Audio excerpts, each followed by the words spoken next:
राधे राधे, हरे कृष्णा। आप सभी भक्तजनों का एक बार फिर से बैसाख मास रूपी भक्ति कथा यात्रा में हार्दिक स्वागत है। इससे पहले आपने चतुर्मास की कथाएं सुनी, उसके लिए बहुत बहुत धन्यवाद। इस बार साल 2026 में 3 अप्रैल से लेकर 1 मई तक बैसाख मास रहेगा और यह पावन महीना भगवान विष्णु के माधव स्वरूप की पूजा, दान और स्नान के लिए अत्यंत फलदायी माना गया है। बैसाख मास को माधव मास के नाम से भी जाना जाता है। इस पावन मास में सुबह जल्दी स्नान करने से अक्षय पुण्य मिलता है। इस दौरान जल, अनाज, पंखे, चप्पल और छतरी आदि का दान करें तथा सात्विक भोजन करें। भगवान विष्णु और मां लक्ष्मी जी की कृपा पाने के लिए इस मास को सबसे उत्तम माना जाता है। इस महीने में किए गए सत्कर्मों का अक्षय फल मिलता है। प्रत्येक दिन सुबह जल्दी स्नान करने के बाद घर के मंदिर में धूप दीप जलाकर भगवान विष्णु के मधुसूदन स्वरूप की पूजा करके ओम नमो भगवते वासुदेवाय नमः मंत्र का जाप करें। तुलसी जी के पौधे की, पीपल के वृक्ष की पूजा करें और जो भक्त संकल्प लेना चाहते हो पूरे मास पीपल सींचने का या बैसाख मास मातमी की कथा सुनने का, वे भी पहले दिन से ही संकल्प ले सकते हैं। तामसिक भोजन का सेवन इस महीने में नहीं करना चाहिए। दिन में सोने से बचना चाहिए। कांसे के बर्तन में भोजन नहीं करना चाहिए। अधिक तेल मसाले वाला भोजन करने से बचना चाहिए। इस महीने में चिड़ियों के लिए दाना पानी, पशुओं के लिए हरा चारा आदि खिलाने से पशुपतिनाथ महादेव की कृपा भी सहज प्राप्त होती है। भक्तजनों, आज से आप हमारे चैनल पर बैसाख मास महात्म्य की कथाएं नियमित रूप से सुनेंगे और सबसे पहले हम आपका धन्यवाद करते हैं। एक प्रसंग के अनुसार जब एक बार राजा अम्बरीश दीर्घ काल तक जप करने के बाद गंगा तीर्थ की ओर जा रहे थे, तभी मार्ग में उन्हें देवर्षि नारद जी के दर्शन हुए। विनय पूर्वक राजा ने देवर्षि से प्रश्न किया, देवर्षि, ईश्वर ने प्रत्येक वस्तु में किसी श्रेष्ठ कोटि की रचना की है, लेकिन मासों में कौन सा मास सर्वश्रेष्ठ है? इस पर नारद मुनि ने कहा, जब समय विभाजन हो रहा था उस समय ब्रह्मा जी ने बैसाख मास को अत्यंत पवित्र सिद्ध किया है। बैसाख मास सब प्राणियों की मनोकामनाओं को सिद्ध करता है। इस मास में भगवान विष्णु की कृपा प्राप्त करने के लिए सूर्य देव से पहले ही स्नान करना चाहिए। पुराणों के अनुसार बैसाख के महीने में भगवान विष्णु की आज्ञा से जन कल्याण हेतु जल में समस्त देवी देवता वास करते हैं। बैसाख मास में स्नान दान का विशेष महत्व है, इसलिए इस मास में जल का दान करने से व्यक्ति को विशेष लाभ मिलता है और जीवन में आ रही परेशानियां दूर हो जाती है। क्योंकि इस मास में गर्मी चरम पर होती है, इसलिए छायादार वृक्षों की सेवा, छायादार पौधे लगाना, गर्मी से त्रस्त व्यक्ति की सहायता या चप्पल, प्याऊ आदि का दान करने से भी व्यक्ति को देवी देवताओं का आशीर्वाद मिलता है। यह महीना संयम, अहिंसा, अध्यात्म, स्वास्थ्य और जन सेवा का महीना है। इसलिए सेवा चाहे किसी भी रूप में हो, अधिक से अधिक करनी चाहिए। विशेष रूप से इस मास में धूम्रपान, मांसाहार, मदिरापान और परनिंदा जैसी बुराइयों से बचना चाहिए। भगवान विष्णु की सेवा और उनके सगुण या निर्गुण स्वरूप का अन्यंचित से ध्यान करना चाहिए। बैसाख मास में स्नान करते समय भगवान मधुसूदन की स्तुति इस प्रकार करनी चाहिए, हे मधुसूदन, मैं सुबह सुबह बैसाख महीने का स्नान कर रही हूँ या कर रहा हूँ। जब सूर्य देव मेष राशि में स्थित है, कृपा मेरा स्नान बिना किसी बाधा के पूरा करे और मुझे आशीर्वाद दे। फिर स्नान करने के बाद सूर्य देव को देखते हुए अधर्य मुट्ठी भर जल अर्पण करना चाहिए। फिर कहना चाहिए, मैं बैसाख की सुबह सूर्य के मेष राशि में होने पर औपचारिक रूप से अर्घ दे रही हूँ, कृपा स्वीकार करें। वैसे तो वैसे तो वैशाख मास के सभी दिन महत्वपूर्ण है, लेकिन वैशाख की विशेष महत्व है। लेकिन एकादशी का विशेष महत्व है। स्नान, दान, होम, देव पूजा जैसे आदर्श कर्म और जप, स्रोत और कथा श्रवण जैसे अन्य पुण्य कर्म तत्काल फल देते हैं। जो लोग रोग और घोर दरिद्रता से पीड़ित हैं, वे पुराण श्रवण से मुक्त हो जाते हैं। अंधे, विधवा, सामान्य पुरुष, महिलाएं और बच्चे, युवा, वृद्ध, कृषकाएं और अन्य सभी लोग मास की एकादशी के पुण्य के फल स्वरूप अपने कष्टों को कम या दूर कर सकते हैं। इसी प्रकार वैशाख मास की अमावस्या पितृ पूजा और श्राद्ध, पिंडदान और तिल अर्पण करने से के लिए बहुत ही प्रभावकारी है। इस मास में खर मास समाप्त होने के बाद भूमि, वाहन, भवन, सोना, चांदी आदि खरीदने से उसमें वृद्धि होती है। नए कार्य की शुरुआत करने के लिए भी वैशाख का महीना शुभ माना गया है। भगवान नारायण, श्री श्रेष्ठ, नर देवी सरस्वती तथा महर्षि वेदव्यास जी को नमस्कार करके भगवान की विजय गाथा से परिपूर्ण इतिहास, पुराण आदि का पाठ करना चाहिए। सूत जी कहते हैं, राजा अबरीश ने परमेष्ठी ब्रह्मा जी के पुत्र देवर्षि नारद से पुण्य में वैशाख मास का महत्व इस प्रकार पूछा कि हे ब्राह्मण, मैंने आपसे सभी महीनों का महात्म्य सुना। उस समय आपने यह कहा था कि सब महीनों में वैशाख मास श्रेष्ठ है। इसलिए यह बताने की कृपा करें कि वैशाख मास क्यों भगवान विष्णु को प्रिय है और उस समय कौन कौन से धर्म भगवान विष्णु के लिए प्रतिकारक है। नारद जी ने कहा, वैशाख मास को ब्रह्मा जी ने सभी मासों में उत्तम सिद्ध किया है। वह माता की तरह सभी जीवों को सदा अभिष्ट प्रदान करने वाला है। धर्म, यज्ञ, क्रिया और तपस्या का सार है। सभी देवताओं द्वारा पूजित है। वैसे विद्याओं में वेद विद्या, मंत्रों में प्रणव, वृक्षों में कल्प वृक्ष, धेनुओं में कामधेनु, देवताओं में श्री विष्णु, वर्णों में ब्राह्मण, प्रिय वस्तुओं में प्राण, नदियों में गंगा जी, तेजों में सूर्य, अस्त्र शस्त्रों में चक्र, धातुओं में शरण, वैष्णवों में शिवजी तथा रत्नों में कौस्तुभ मणि है। उसी प्रकार धर्म के साधन भूत महीनों में वैशाख मास सबसे उत्तम है। संसार में इसके समान भगवान विष्णु को प्रसन्न करने वाला कोई दूसरा मास नहीं है। जो वैशाख मास में सूर्योदय से पहले स्नान करता है, उससे भगवान विष्णु निरंतर प्रीति करते हैं, उस पर सदा प्रसन्न रहते हैं। पाप तभी तक गरजते हैं जब तक जीव वैशाख मास में प्रातःकाल जल में स्नान नहीं कर लेता। हे राजन, वैशाख के महीने में सभी तीर्थ आदि देवता तीर्थों के अलावा बाहर के जल में भी सदैव स्थित रहते हैं। भगवान श्री विष्णु की आज्ञा से मनुष्यों का कल्याण करने के लिए वे सूर्योदय से लेकर 6 दंड के भीतर वहीं उपस्थित रहते हैं। वैशाख के मास समान कोई मास नहीं है, सतयुग के समान कोई युग नहीं है, वेद के समान कोई शास्त्र नहीं है और गंगा जी के समान कोई तीर्थ नहीं है। जल के समान कोई दान नहीं है, खेती के समान कोई धन नहीं है और जीवन के से बढ़कर कोई लाभ नहीं है। उपवास के समान कोई तप नहीं है, दान से बढ़कर कोई सुख नहीं है, दया के समान कोई धर्म नहीं है, धर्म के समान कोई मित्र नहीं है, सत्य के समान यश नहीं, आरोग्य के समान उन्नति नहीं, भगवान विष्णु से बढ़कर कोई रक्षक नहीं और वैशाख मास के समान संसार में कोई पवित्र मास नहीं है। ऐसा विद्वान पुरुषों का मानना है। वैशाख श्रेष्ठ मास है और शेष साई भगवान विष्णु को सदा प्रिय है।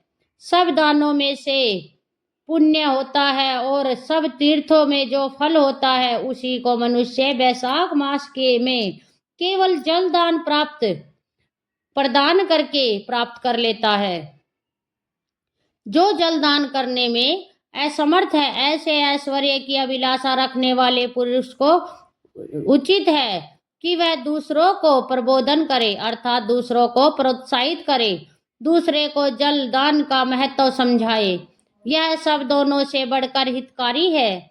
जो मनुष्य वैशाख मास में सड़क पर यात्रियों के लिए प्याऊ लगवाता है, वह विष्णु लोक में प्रतिष्ठित होता है। राजन, परपादान अर्थात पोषला या प्याऊ देवताओं, पितरों और ऋषियों को अत्यंत संतुष्ट करने वाला होता है। जिसने प्याऊ लगाकर रास्ते के थके मंदे मनुष्यों को संतुष्ट किया है, उसने श्री ब्रह्मा, विष्णु और शिवजी आदि देवताओं को संतुष्ट किया है। राजन, वैशाख मास में जल की इच्छा रखने वाले को जल, छाया चाहने वाले को छाता और पंखे की इच्छा रखने वाले को पंखा देना चाहिए। राजन, जो प्यास से पीड़ित महात्मा पुरुष के लिए शीतल जल प्रदान करता है, वह उतने ही मात्र से 10,000 राजस्व यज्ञों का फल प्राप्त कर लेता है। धूप और परिश्रम से पीड़ित ब्राह्मण को जो पंखा डुलाकर हवा करता है, वह उतने ही मात्र से निष्पाप होकर भगवान विष्णु का पार्षद हो जाता है। जो मार्ग से थके हुए श्रेष्ठ द्विज को वस्त्र से भी हवा कर लेता है, वह उतने ही मुक्त होकर भगवान विष्णु का सानिध्य प्राप्त कर लेता है। जो शुद्ध मन से ताड़ का पंखा दान करता है, वह सब पापों का नाश करके अंत में ब्रह्मलोक को जाता है। जो विष्णु प्रिय वैशाख मास में पादुका का दान करता है, वह यमदूतों का तिरस्कार करके श्री विष्णु लोक में जाता है। जो मार्ग में अनाथों के ठहरने के लिए विश्रामशाला बनवाता है, उसके पुण्य फल का वर्णन किया ही नहीं जा सकता। मध्याह्न में आए हुए ब्राह्मण अतिथि को अगर कोई भोजन दे तो उसके फल का भी अंत नहीं है। राजन, अन्न दान मनुष्य को तत्काल तृप्त करने वाला है, इसलिए संसार में अन्न के समान कोई दूसरा दान नहीं है।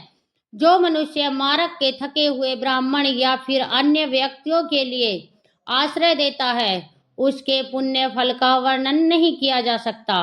राजन, जो अन्नदाता है, वह माता पिता आदि का भी विस्मरण कर देता है, इसलिए तीनों लोक के निवासी अन्नदाता की ही प्रशंसा करते हैं।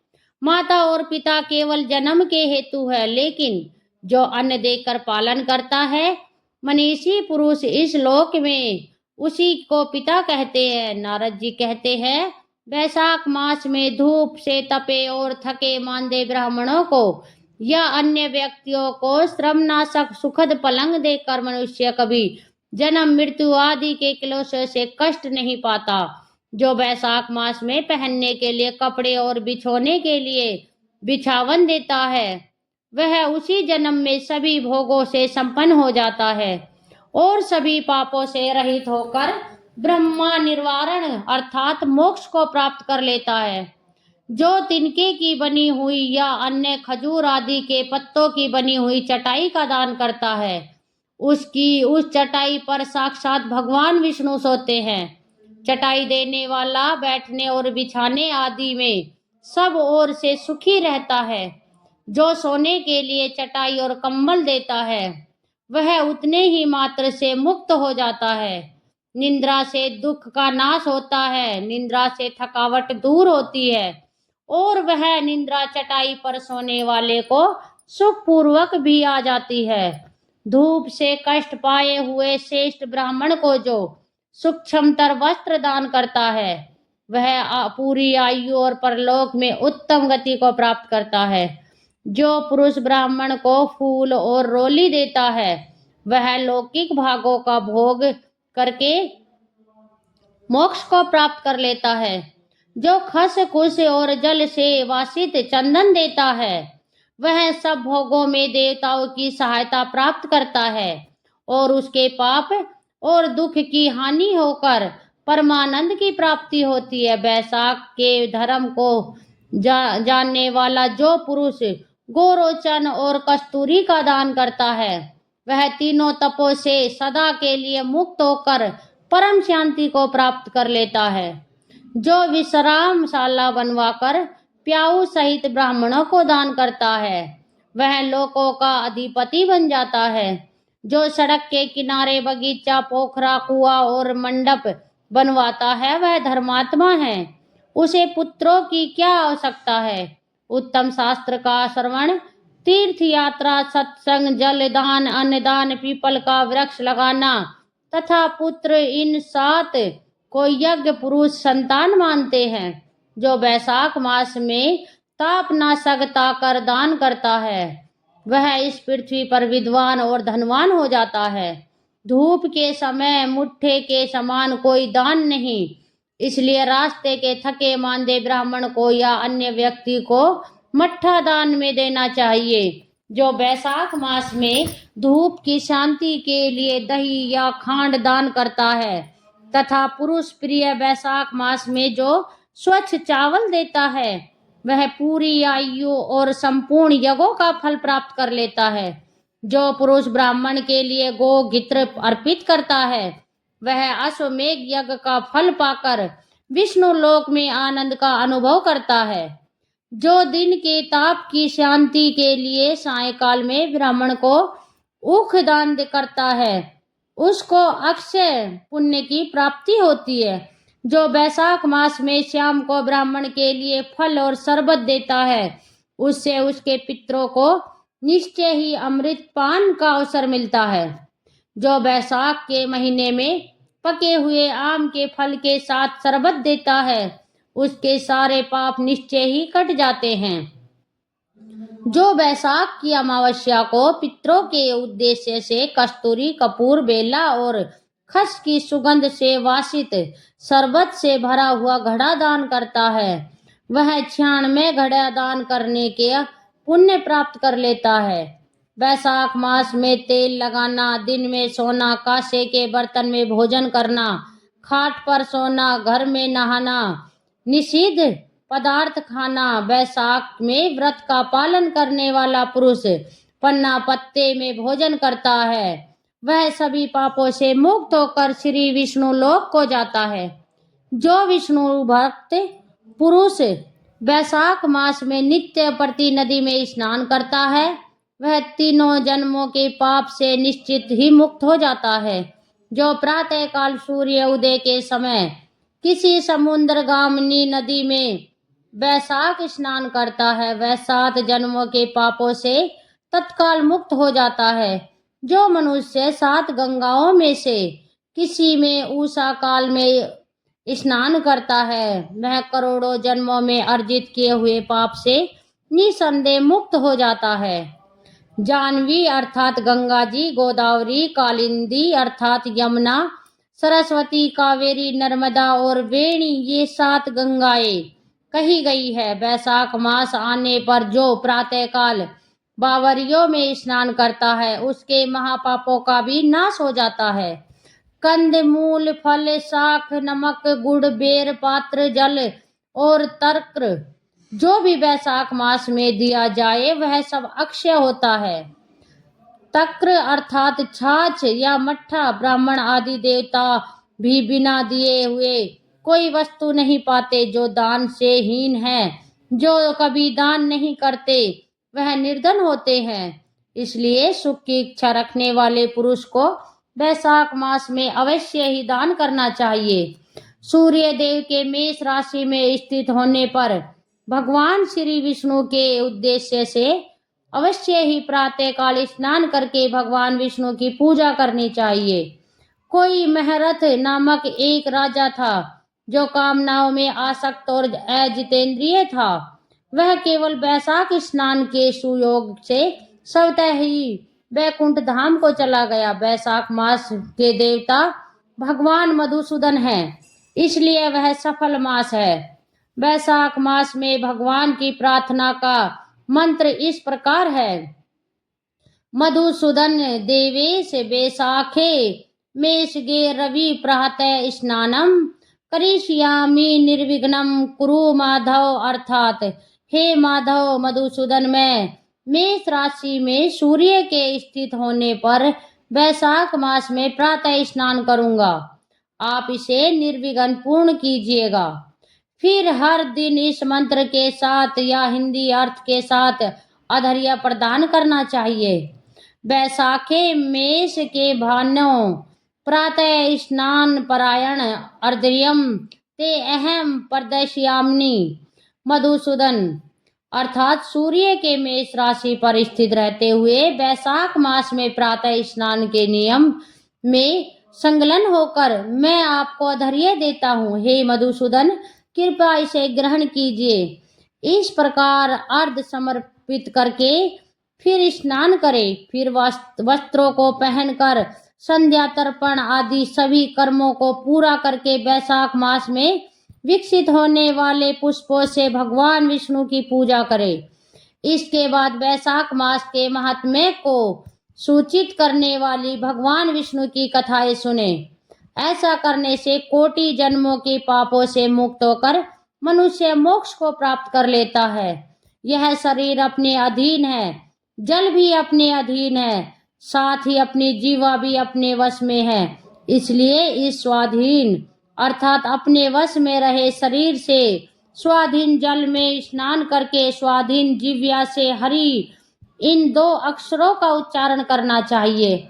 जो बैसाख मास में तुलसी दल से भगवान विष्णु की पूजा करता है वह श्री विष्णु की सायोज्य मुक्ति को प्राप्त कर लेता है। इस प्रकार इसलिए अनेक प्रकार के भक्ति मार्ग से और तरह तरह के व्रतों द्वारा भगवान विष्णु की सेवा और उनके सगुण या निर्गुण स्वरूप का अन्यन मन से ध्यान और चिंतन करना चाहिए।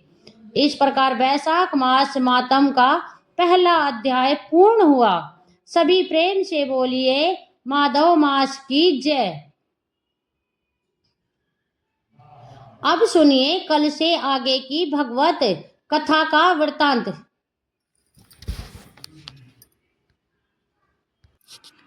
एक समय की बात है जब पवित्र सरस्वती नदी के दिव्य तट पर अनेक महान ऋषि मुनि एकत्रित हुए। वह स्थान तप यज्ञ और ज्ञान का केंद्र बन गया था। सभी ऋषि एक महान यज्ञ करने के लिए एकत्रित हुए थे। वहां उपस्थित थे वशिष्ठ, कश्यप, अत्रि, अंगिरा, गौतम जैसे महान ब्रह्मज्ञानी। जब यज्ञ प्रारंभ होने ही वाला था तभी एक गंभीर प्रश्न खड़ा हो गया। ऋषियों के बीच चर्चा छिड़ गई। ब्रह्मा सृष्टि के रचयिता, विष्णु पालन करता है और शिव जी संहार करता है। इन तीनों में सबसे श्रेष्ठ कौन है? कोई कहता ब्रह्मा सर्वोच्च है, कोई कहता विष्णु ही महादेव है, तो कोई कहता विष्णु ही परम है, कोई कहता शिव ही महादेव है, कोई कहता विष्णु ही परम है। वाद विवाद इतना बढ़ गया कि निर्णय करना कठिन हो गया। तब सभी ऋषियों ने मिलकर निर्णय लिया, हम इस समस्या का समाधान किसी महान तपस्वी के द्वारा ही कर सकते हैं। तब उन्होंने महर्षि भृंगु को बुलाया। भृंगु जी महादेव जी के पुत्र अत्यंत तेजस्वी, निष्पक्ष और ज्ञानी थे। ऋषियों ने कहा, हे मुनिवर, आप त्रिदेवों के पास जाकर उनकी परीक्षा लीजिए और हमें बताइए कि उनमें सबसे श्रेष्ठ कौन है। महर्षि भृंगु ने यह कार्य स्वीकार किया। भृंगु जी सबसे पहले ब्रह्मलोक पहुंचे। वहां ब्रह्मा जी अपनी सभा में विराजमान थे। देवता, ऋषि, गंधर्व उनकी सेवा कर रहे थे। भृंगु जी उनके पास पहुंचे, लेकिन उन्होंने न प्रणाम किया और न ही ब्रह्मा जी की स्तुति की और न सम्मान ही दिखाया। वे चुपचाप वहां खड़े हो गए। यह देखकर ब्रह्मा जी के मन में क्रोध उत्पन्न हुआ। उनके मन में विचार आया, यह मेरा पुत्र होकर भी मेरा अपमान कर रहा है। उनका मुख क्रोध से लाल हो गया, परंतु जैसे ही उन्होंने सोचा यह मेरा पुत्र है, उन्होंने अपने क्रोध को रोक लिया। उन्होंने अपने विवेक से क्रोध को शांत कर दिया। भृंगु ने समझ लिया ब्रह्मा जी में रजोगुण की प्रधानता है, लेकिन उनमें संयम भी है। अब भृंगु जी पहुंचे कैलाश पर्वत। भगवान शिव ने जैसे ही भृंगु को देखा वे अत्यंत प्रसन्न हुए। प्रेम से उठकर उनके स्वागत के लिए आगे बढ़े। उन्हें गले लगाने के लिए हाथ बढ़ाया, लेकिन भृंगु जी ने कहा, रुको, तुम मर्यादा का उल्लंघन करते हो। तुम भस्म लगाते हो, प्रेतों के बीच रहते हो मैं तुमसे आलिंग नहीं कर सकता। यह सुनते ही भगवान शिव क्रोधित हो उठे। उनकी आंखें लाल हो गई। उन्होंने त्रिशूल उठा लिया। वे भृंगु को दंड देने के लिए आगे बढ़े। तभी माता सती ने आकर शिव जी के चरण पकड़ लिए, उन्हें शांत किया, बहुत विनती की। तब जाकर भगवान शिव का क्रोध शांत हुआ। भृंगु जी ने समझ लिया शिव जी में तमोगुण की प्रधानता है, वे शीघ्र क्रोधित हो जाते हैं। अब भृंगु जी पहुंचे बैकुंठ लोक। वहां का दृश्य अद्भुत था, शांति, आनंद और दिव्यता से भरा हुआ। लक्ष्मी जी भगवान विष्णु की सेवा कर रही थी। भगवान विष्णु शेषनाग पर विश्राम कर रहे थे। भृंगु जी सीधे भगवान के पास पहुंचे और बिना कुछ कहे उनके वक्षस्थल, छाती पर जोर से लात मार दी। लेकिन जो हुआ वह अद्भुत था। भगवान विष्णु तुरंत उठ बैठे। उन्होंने भृंगु जी को प्रणाम किया और बोले, हे ब्राह्मण देव, आपका स्वागत है। मुझे पता नहीं चला कि आप पधारे हैं। मैं आपकी सेवा नहीं कर सका, इसके लिए मुझे क्षमा करें। भगवान विष्णु आगे बोले, आपके चरण अत्यंत कोमल है, कहीं मेरे कठोर वक्ष के से आपके चरण को चोट तो नहीं लगी। और उन्होंने स्वयं भृंगु जी के चरण दबाना शुरू कर दिया। भगवान बोले, आज आपके चरणों के स्पर्श से मेरा वक्ष पवित्र हो गया। अब यहाँ लक्ष्मी जी सदा निवास करेंगी। यह देखकर भृंगु जी का हृदय पिघल गया। उनकी आंखों से आंसू बहने लगे। वे भाव विभोर हो गए। उनका अहंकार समाप्त हो गया। भृंगु जी वापस ऋषियों के पास गए और सब बताया। तब सभी ऋषियों ने एक मत होकर कहा, भगवान विष्णु ही सर्वोच्च है, क्योंकि उनमें अहंकार नहीं, वे क्षमाशील है, वे प्रेम और शांति के सागर हैं। यह कथा हमें सिखाती है क्रोध पर नियंत्रण ब्रह्मा जी, क्रोध का प्रकोप शिव जी भगवान है, पूर्ण शांति और प्रेम विष्णु जी है। जो व्यक्ति विष्णु के गुण अपनाता है, विनम्रता, क्षमा, प्रेम, वही सच्चा भक्त बनता है। भगवान विष्णु मुस्कुराए। उनकी वाणी मधुर और हृदय को स्पर्श करने वाली थी। हे मुनिवर,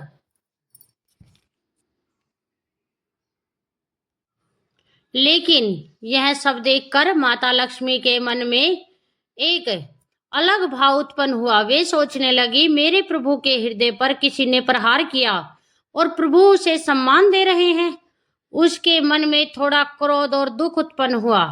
माता लक्ष्मी बोली, हे प्रभु, यह ब्राह्मण आपके वक्ष स्थल पर प्रहार करता है और आप इसे सम्मान दे रहे हैं, यह आपका अपमान है। भगवान विष्णु ने शांत स्वर में कहा, देवी, यह ब्राह्मण है, इनके चरणों में सभी तीर्थ निवास करते हैं, इनके स्पर्श से मेरा वक्ष पवित्र हुआ है।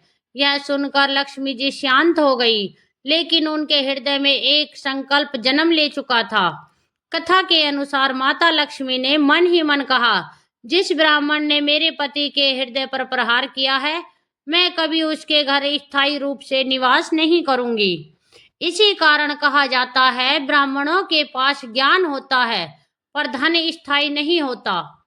यह इस कथा का एक गहरा रहस्य है।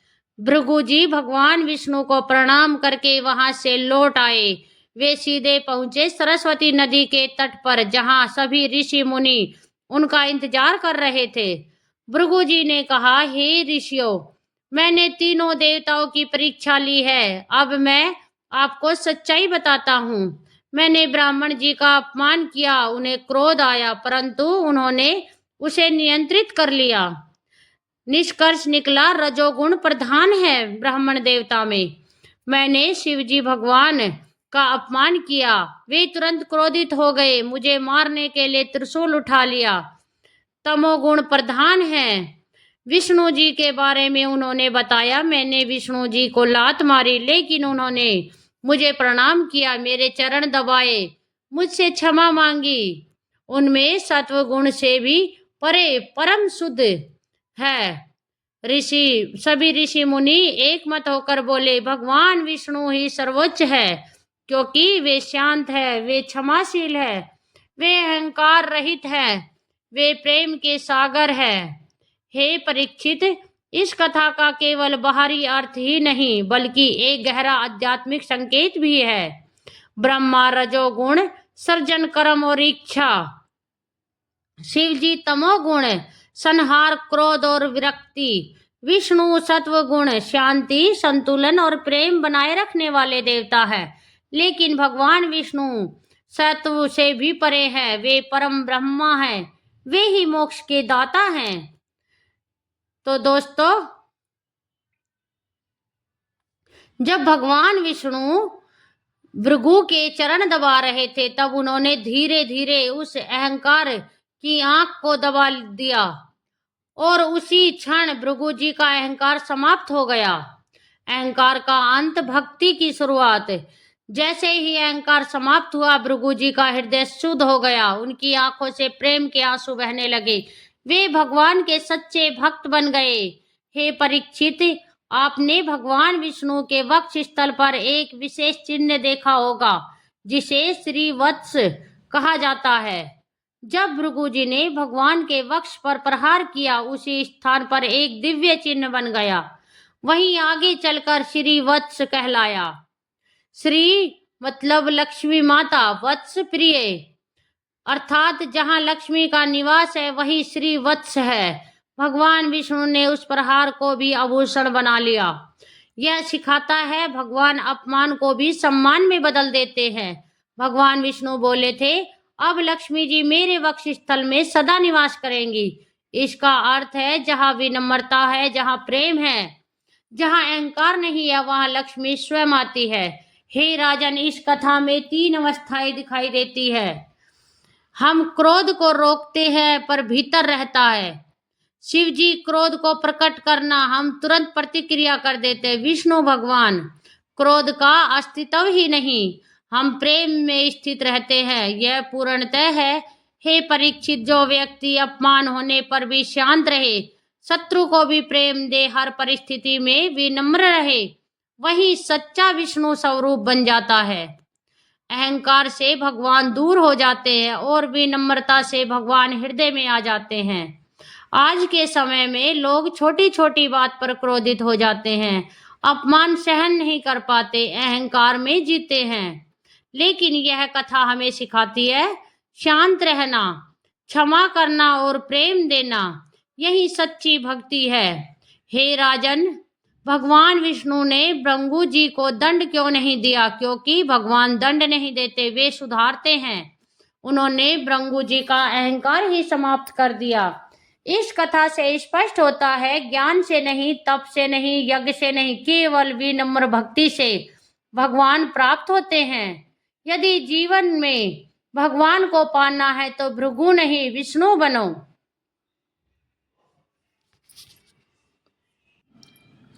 कथाओं को अंत तक सुनने के लिए बहुत बहुत धन्यवाद। अब सुनिए सीता नितनेम की कहानी और इस कथा को अंत तक अवश्य सुनिए। इस कहानी को सीता माता कहती थी और प्रभु श्री राम सुना करते थे। एक दिन श्री राम भगवान को किसी काम के लिए बाहर जाना पड़ा तो सीता माता कहने लगी कि भगवान, मेरा तो 12 वर्ष का नितनेम है, अब आप बाहर जाएंगे तो मैं अपनी कहानी किसे सुनाऊंगी? तब श्री राम ने कहा कि सीते, आप कुएं की पाल पर जाकर बैठ जाना और वहां पर जो भी औरतें पानी भरने आएंगी उन्हें अपनी कहानी सुना दिया करना। सीता माता कुएं की पाल पर जाकर बैठ गई। तभी एक स्त्री आई, उसने रेशम की जरी की साड़ी पहन रखी थी और सोने का घड़ा ले रखा था। सीता माता उसे देखकर कहने लगी, बहन, मेरे 12 वर्ष का नितनेम सुन लो। पर वह स्त्री बोली, मैं तुम्हारा नितनेम सुनूंगी तो मुझे तो घर जाने में देर हो जाएगी और फिर मेरी सास गुस्सा करेंगी। इसलिए उसने कहानी नहीं सुनी और अपने घर चली गई। लेकिन उसके घर जाते ही उसकी रेशम चोरी की साड़ी फट गई, सोने का घड़ा मिट्टी के घड़े में बदल गया। सासू ने देखा तो पूछा, अरे बहू, यह किसका दोष अपने सिर लेकर आ गई है? बहू बोली, माँ जी, कुएं पर एक औरत बैठी थी, उसने अपनी कहानी सुनाने के लिए कहा, लेकिन मैंने नहीं सुनी। शायद उसी का यह फल मुझे मिला है। बहू की बात सुनकर अगले दिन वही साड़ी और वही घड़ा लेकर सासू कुएं की पाल पर गई। सासू को वहीं पर सीता माता बैठी मिली तो माता सीता ने कहा, बहन मेरी कहानी सुन लीजिए। सासू बोली, एक बार छोड़, मैं तो 4 बार कहानी सुन लूंगी। तब सीता माता बोली, राम आए लक्ष्मण आए, देश के पुजारी आए, नित नेम का नेम लाए, आओ राम बैठो राम, तपी रसोई जीमो राम, माखन मिश्री खाओ राम, दूध पतासा पियो राम, सूत के पाल का मोठो राम, साल दुसाला पोठो राम, साल दुसाला ओढ़ो राम, जब बोलू राम ही राम, राम सवारे सबके काम, खाली घर भंडार भरेंगे, सबका बेड़ा पार करेंगे, श्री राम जय जय राम। सासू बोली, बहन कहानी तो बहुत अच्छी लगी। फिर कहानी सुनकर सासू घर चली गई और उसकी साड़ी फिर से रेशम जरी की बन गई। मिट्टी का घड़ा भी फिर से वापिस से सोने के घड़े में बदल गया। बहू ने देखा तो कहने लगी, सासू माँ आपने यह सब कैसे किया? सासू बोली, बहू तू दोष लगाकर आई थी और मैं दोष उतार के आई हूँ। बहू ने पूछा, माँ जी वह कुएं वाली स्त्री कौन है? सासू ने बताया कि वह सीता माता थी। वह पुराने से नया कर देती हैं, घर खाली घर में भंडार भर देती हैं, वह लक्ष्मी जी का वास घर में कर देती है और मनुष्य की जो भी इच्छा हो उसे पूर्ण कर देती है। बहू बोली, माँ जी फिर तो ऐसी कहानी मुझे भी सुना दो। सास बोली कि ठीक है तुम भी सुनो। फिर सास ने कहानी शुरू की। राम आए लक्ष्मण आए, देश के पुजारी आए, नित नेम का नेम लाए, आओ राम बैठो राम, तपी रसोई जीमो राम, माखन मिश्री खाओ राम, दूध पतासा पियो राम, सूत के पाल का मोठो राम, साल दुसाला पोठो राम, साल दुसाला ओढ़ो राम, जब बोलू राम ही राम, राम सवारे सबके काम, खाली घर भंडार भरेंगे, सबका बेड़ा पार करेंगे, बोलो श्री राम जय जय राम। कहानी सुनकर बहू बोली, माँ जी कहानी तो बहुत अच्छी है। सासू ने कहा, ठीक है अब से हम इस कहानी को रोज किया करेंगे। अब सास बहू रोज सवेरे उठती, नहाती धोती और पूजा करने के बाद नितनेम की सीता माता की कहानी कहती थी। एक दिन की बात है, उसके यहाँ पड़ोस की एक औरत आई और बोली कि बहन जरा सी आँच दे तो देना। तो बहू बोली कि आँच तो अभी हमने जलाई ही नहीं। पड़ोसन बोली, तो फिर तुम सुबह 4 बजे से उठकर क्या कर रही हो? तो उन्होंने कहा कि हम तो सुबह सुबह उठकर पूजा करते हैं, फिर सीता माता की नितनेम की कहानी कहते हैं। पड़ोसन ने उनकी बात सुनकर फिर कहा कि सीता माता की कहानी कहने से क्या मिला? तब वे दोनों बोली कि सीता माता की कहानी कहने से घर में भंडार भर जाते हैं, सारे काम पूर्ण हो जाते हैं, मन की इच्छा भी पूरी होती है। पड़ोसन ने कहा, बहन अगर ऐसा है तब तो फिर मुझे भी कहानी सुना दो।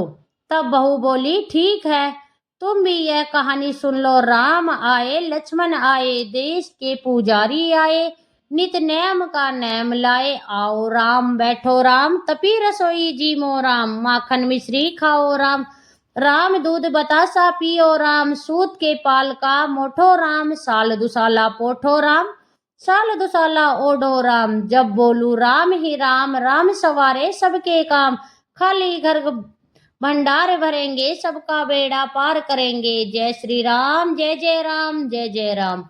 पड़ोसन ने इस कहानी को सुना तो कहने लगी, बहन यह तो बहुत अच्छी लगी। अब वह पड़ोसन भी नितनेम सीता माता की कहानी कहने लगी। कहानी कहने से सीता माता ने पड़ोसन के घर भी धन के भंडार भर दिए। देखते ही देखते अब तो पूरे मोहल्ले में नितनेम की कथा चल पड़ी और हर किसी की मनोकामना पूर्ण होने लगी। हे सीता माता, जैसे आपने उन सभी के भंडार भरे वैसे ही हमारे भी भरना। कहानी कहने वाले, सुनने वाले और हुकार भरने वाले सबके भरना। सभी प्रेम से बोलिए सीता मैया की जय। तो दोस्तों आज से आप हर दिन ये कथा हमारे चैनल पर सुनेंगे। और कथा को यहाँ तक सुनने के लिए आपका बहुत बहुत धन्यवाद।